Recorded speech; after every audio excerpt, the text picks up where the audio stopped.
Hello friends, welcome back to my channel. আজ আপনাদের দেখাবো অনলাইনে ভূমিহীন কৃষক অথবা কৃষক বন্ধু প্রকল্পের অ্যাপ্লিকেশন স্ট্যাটাস চেক করার সহজ পদ্ধতি। চলুন শুরু করা যাক।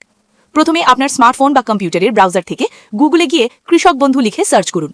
সার্চ রেজাল্টে আসা অফিসিয়াল ওয়েবসাইটটিতে ক্লিক করে হোম পেজে প্রবেশ করুন। ওয়েবসাইটের হোম পেজটি খোলার পর পেজটি সামান্য স্ক্রল করে নিচের দিকে নামুন।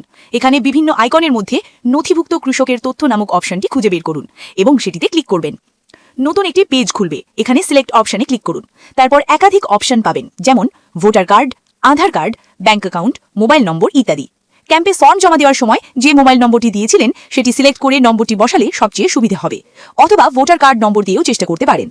এরপর I am not a robot চেকবক্সে ক্লিক করে ক্যাপচা ভেরিফিকেশন সম্পন্ন করুন।